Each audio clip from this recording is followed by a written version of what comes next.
Pessoal, tudo bem? Estamos de volta com o programa Minuto Gestão com Cláudia Pereira e trouxemos hoje o professor especialista em Direito Administrativo.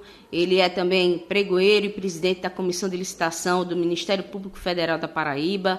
Professor Leonardo Mota, seja bem-vindo ao nosso programa. Vamos dar continuidade ao nosso programa falando da Lei 14.133, que é o grande momento, o grande assunto do momento é a lei. E as novas regras, né, as formas de disputa e julgamento que trouxeram a lei, essa nova lei, elas vão, de certo modo, vão impactar tanto a administração pública quanto o comércio. E gostaria de saber o que o senhor acha do tratamento diferenciado que é dado às MEIs, às microempresas e às empresas de pequeno porte. Olá, tudo bem? Sou Leonardo Mota, pregoeiro e supervisor de licitações do Ministério Público Federal na Paraíba. E gostaria inicialmente de agradecer a professora Cláudia Pereira por essa oportunidade de estar aqui contribuindo com o Minuto Gestão, que é exatamente um momento muito importante para nós da administração pública e da gestão pública em vir contribuir. Cláudia, mais uma vez, muito obrigado. E aí, meus amigos, hoje nós vamos falar um pouco da nova lei de licitações e contratos, né, Cláudia? É exatamente isso que você comentou, né? A nova lei ela trouxe diversas novas regras, né, de disputa, de julgamento, de habilitação, que implicam na administração pública no mercado.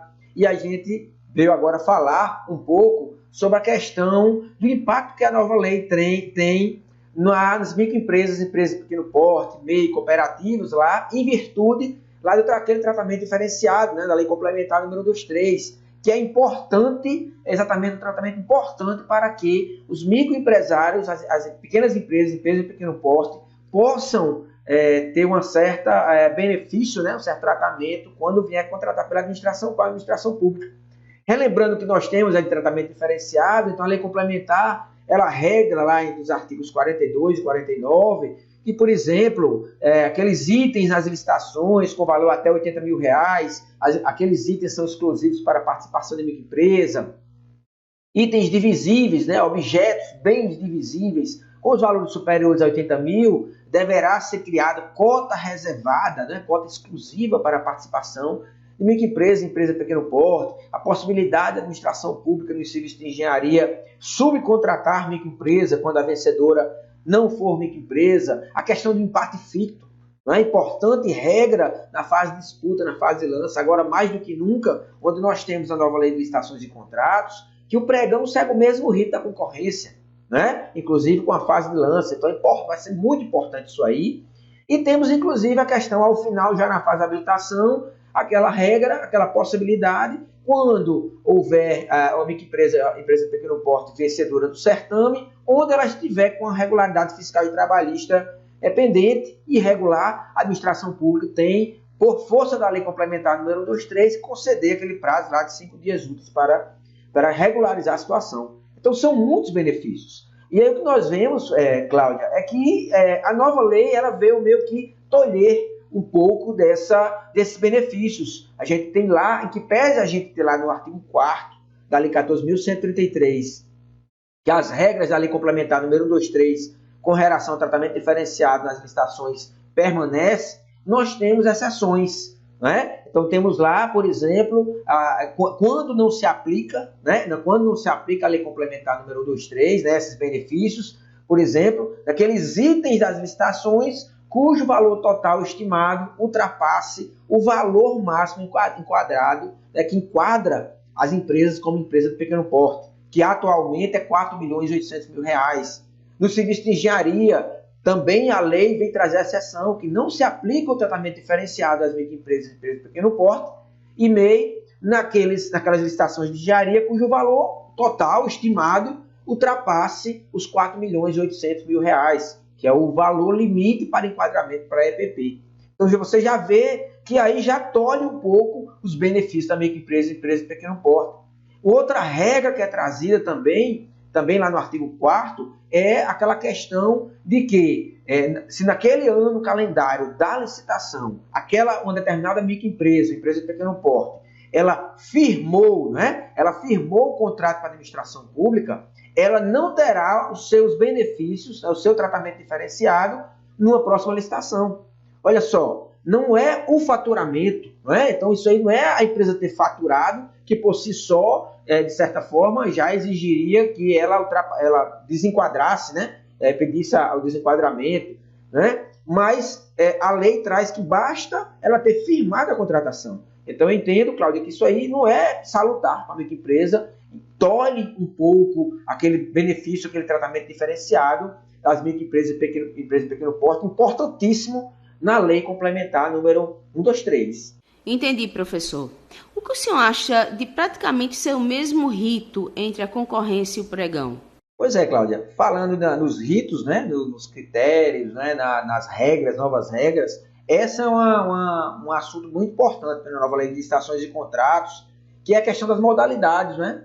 A questão das modalidades, houve um impacto considerável, de certa forma. A primeira questão é lembrar que nós tínhamos a Lei 8.666, né, que ainda está vigente, né, a Lei 8.666, tomada de preço, concorrência, leilão, concurso, na Lei 10.520, o pregão, na Lei 2.462, o RDC. A nova lei uniu tomada de pregão, concorrência, né, concurso, leilão, e surgiu o diálogo competitivo, né, uma nova modalidade aí que vem lá da Europa, né, alguma coisa assim, e nós temos a exclusão da convite tomada de preço, né, e não se fala também do RDC, né, e aí a lei incorporou isso aí. E o que é importante, que é interessante, né, é que a lei agora ela trouxe dizendo o seguinte, olha só, pregão e concorrência segue o mesmo rito, enquanto que na lei 8.666 nós tínhamos aquelas regrinhas, né, o rito da licitação era fase de habilitação, propostas, né, julgamento de proposta, depois a fase recursal e seguia, né, credenciamento, habilitação, proposta, recursal e seguia, né, para homologação e adjudicação. E no pregão nós já tínhamos, né, que nós chamamos lá inversão de fases, né, nós falamos assim, inversão de fases no pregão, porque era inversão de fases com base na lei 8.666. Né? Agora é importante lembrar que a lei 14.133, quando ela fala no artigo 17, né, o rito da licitação, né, faz planejamento, divulgação do edital, cadastramento de proposta, lances, julgamento, habilitação, faz a recursão e homologação. Significa o quê? Que ela diz agora que pregão e concorrência seguem o mesmo rito. Né? Então, na concorrência agora também, nós teremos divulgação do edital, cadastramento de proposta, lances, julgamento e habilitação nessa linha. Então é muito importante lembrar que agora, quando se falar inversão de fases na Lei 14.133, a inversão quer dizer que a primeira será a habilitação, que será a exceção. Não é? Lembrando que será a exceção. Lembrar que preferencialmente a própria lei já traz as licitações devem ser eletrônicas, né? Devem ser eletrônicas. Né? Lembrar que, em que pese a pregão e a concorrência ter o mesmo rito lá no artigo 17, lá no artigo 29, parágrafo único do artigo 29, nós temos basicamente quando você separa a utilização da concorrência para o pregão, que era aquela questão, né? Poxa, nós temos uma lei nova, duas modalidades que seguem o mesmo rito, então por que não deixou uma única modalidade? Não é? Se na concorrência nós temos fase de lances, nós temos julgamento, nós temos habilitação, por que separou concorrência de pregão? E aí lá no artigo 29 e para o seu parágrafo único a gente tem a diferença. Né? O pregão se mantém, né, para bens e serviços comuns, que aqueles com padrões de qualidade que possam ser objetivamente definidos no edital. E a concorrência, lá no parágrafo, o pregão, lá no parágrafo único fala que não utiliza para objetos especiais, né, bens e serviços especiais, de engenharia, né, obras e serviços, com exceção, e aí ele joga no parágrafo único do artigo 29, lá para a linha A do inciso 21 do artigo 6º, onde traz a definição de serviço comum de engenharia. Né? Aí isso é bem interessante, porque ele diz o seguinte, segue o mesmo rito, mas ainda, a depender do objeto, você segue aqui pela concorrência e aqui você segue pelo pregão. Olha só, particularmente eu não consegui entender.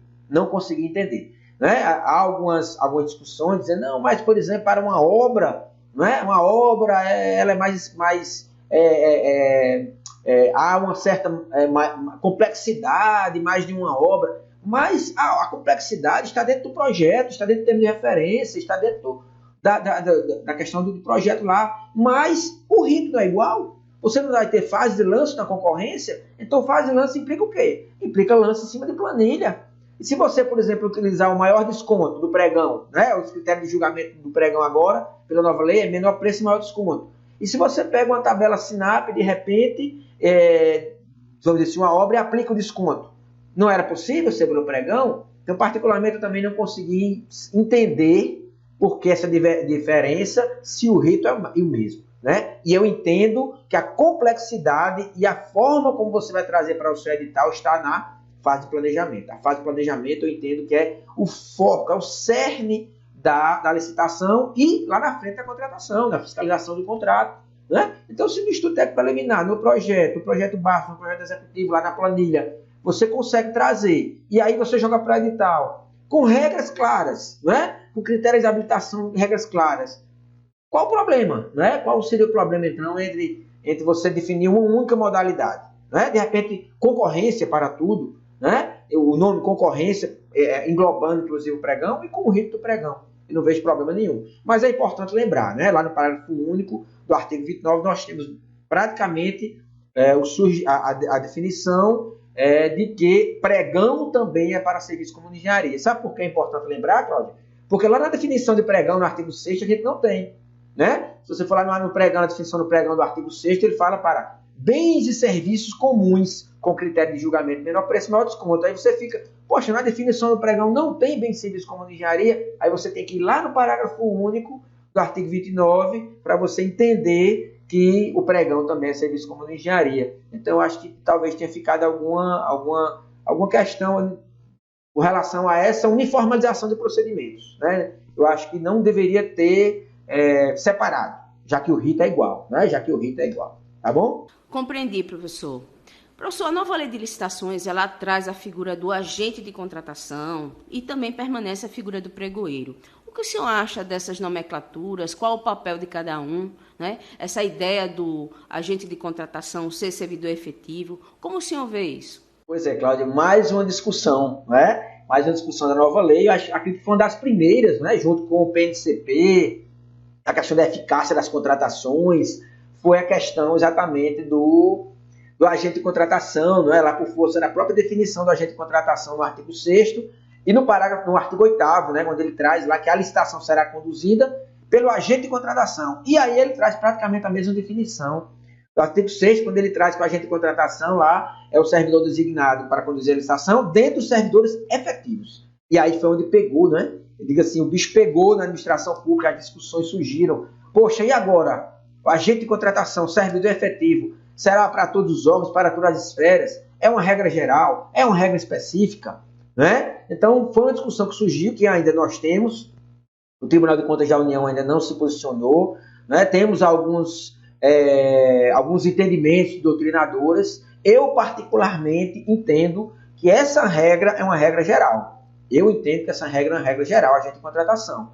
Sabe por quê? Porque qual seria a intenção do legislador trazer essa exigência, não só na definição, né? Mas no próprio rito, quando ele fala no artigo 8º, né, que ele diz que a licitação será conduzida por agente de contratação e que tem que ser servidor efetivo, qual seria a intenção? Né? Ele dizer, não, é uma regra específica e cada estado e cada município pode trazer.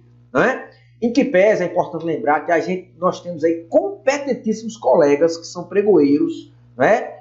Que são hoje em dia, inclusive, agentes de contratação, né? Vamos dizer assim, tomam conta de todo o processo pelo Brasil afora. Temos muitos colegas que vestem a camisa do órgão, né? E não são efetivos.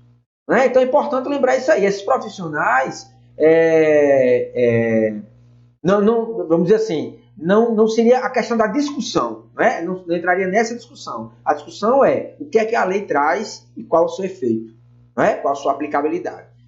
Eu sigo na linha de que essa é uma regra geral em que pese respeitar todos os outros colegas que discordam, né? Muitos outros colegas que discordam, até por força lá do artigo 195. Se você for lá no artigo 195, onde ele fala lá que algumas regras da licitação da nova lei, né, para os municípios até 20 mil habitantes serão postergadas para daqui a 6 anos como obrigatória, ele traz inclusive essa questão.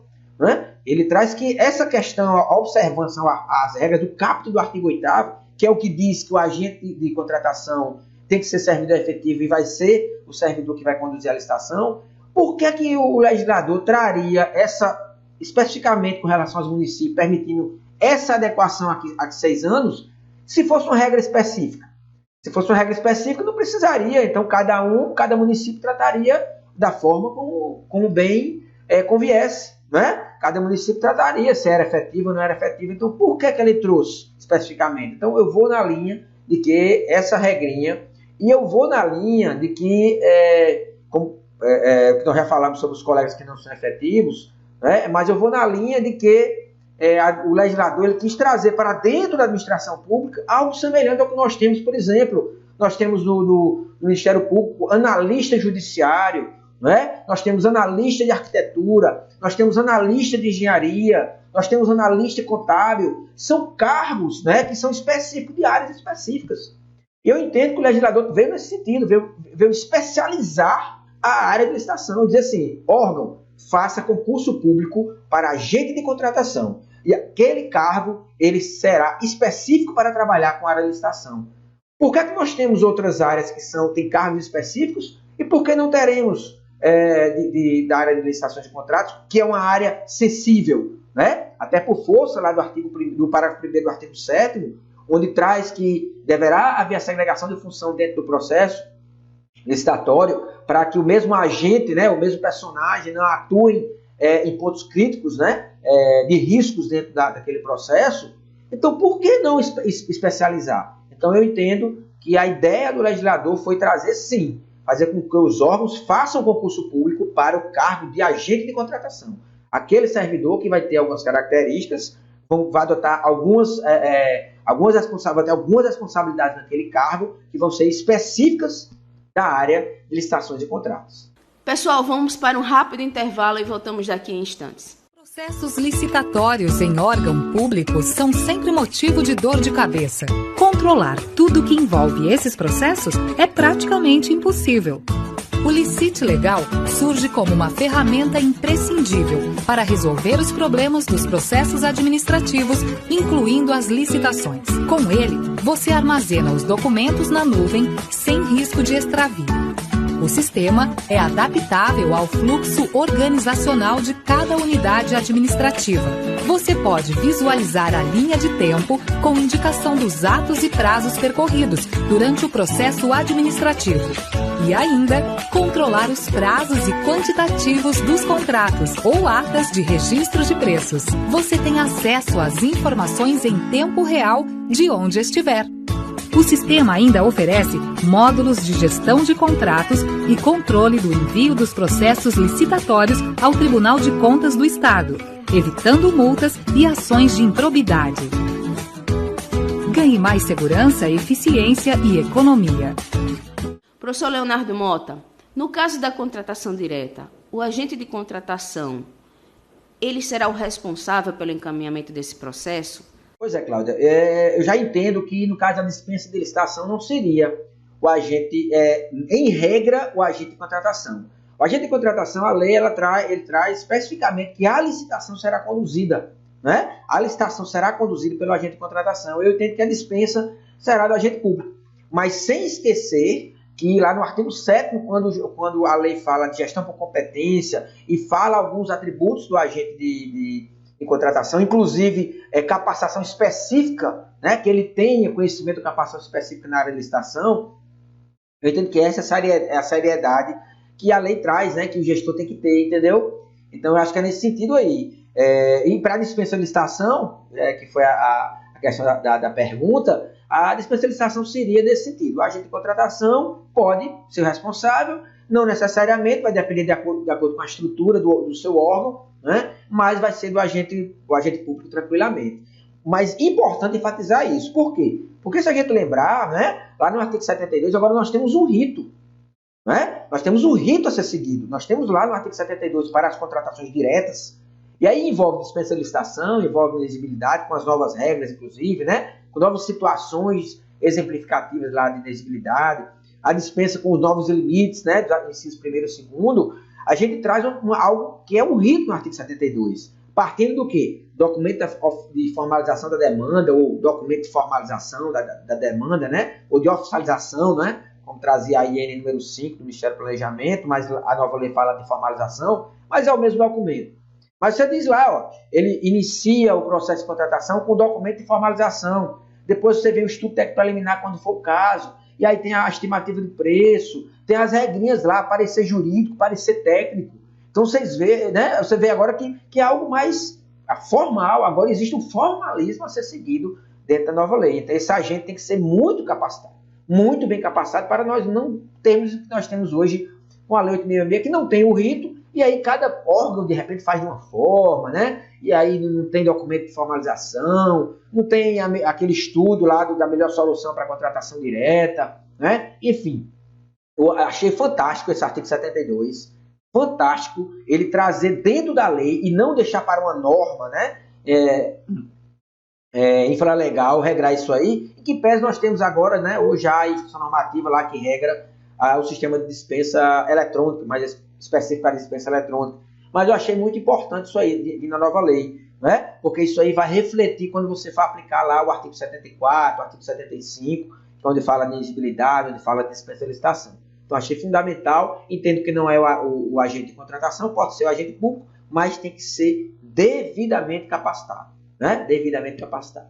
Professor Leonardo Mota, para finalizarmos a nossa entrevista, e já que nós estamos falando em contratação direta, o senhor acha que a ampliação dos limites da contratação direta foi realmente eficaz e benéfica para a administração pública? Sim, sobre a questão do limite, né? Os limites, lembrando, estão lá no artigo 75, inciso 1º e 2º, né? Serviço, obra e serviço de engenharia, o limite. Aí lembrando, né, Cláudio, que agora nós não, diferentemente da Lei 8.666, onde nós tínhamos lá até 33 mil para serviços e obras, né, serviço de engenharia e obra, para os demais serviços e compras até 17.600, né? Agora são para contratações com valores inferiores a 100 mil para serviços de engenharia e obras, né? E serviço de manutenção veicular, que é a grande inovação que trouxe a nova lei, né? Uma das grandes inovações, serviço de manutenção veicular.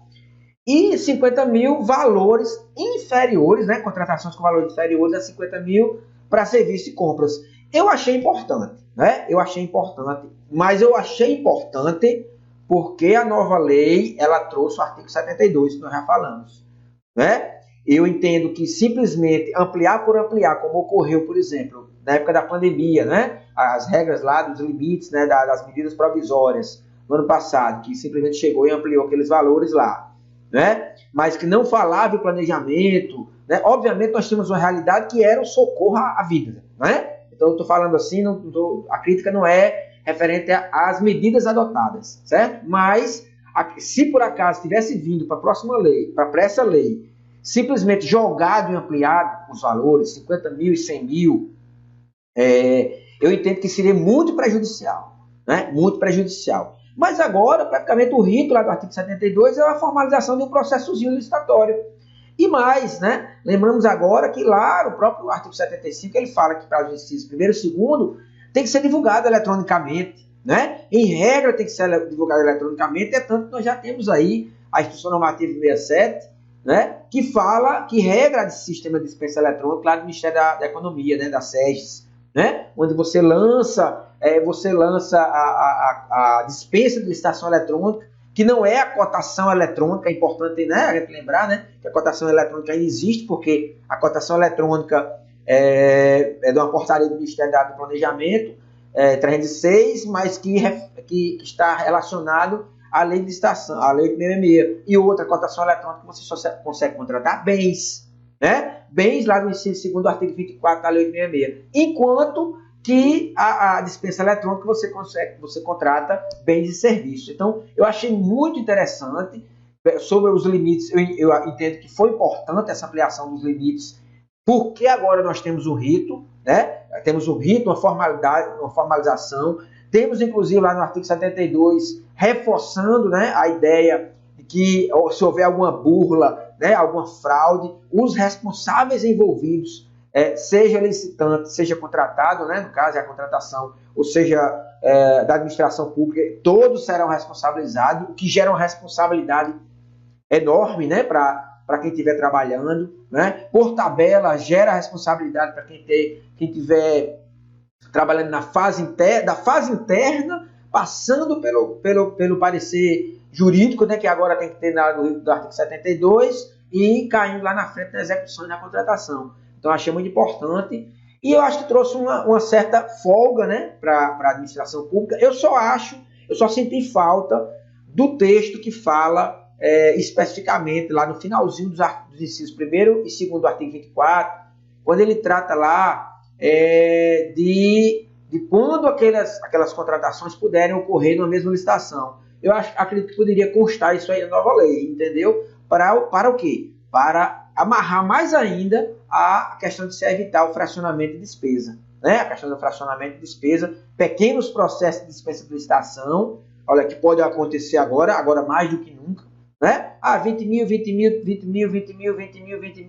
tudo bem, está limitado ao exercício, né? E está limitado agora mais do que nunca aquele objeto, né? Lá consta que a gente pode ter como base no CNAE, né? Tem lá na regrinha do artigo 75 também, né? Mas eu achei que foi bem interessante e em virtude dessa amarração que a nova lei trouxe. Professor Leonardo Mota, foi um grande prazer tê-lo aqui no nosso programa, foi uma verdadeira aula e gostaria de convidá-lo para outros momentos em que o senhor possa falar mais um pouco sobre licitações e contratos. Aos nossos internautas e seguidores, até a próxima semana com mais Minuto Gestão com Cláudia Pereira. Até lá!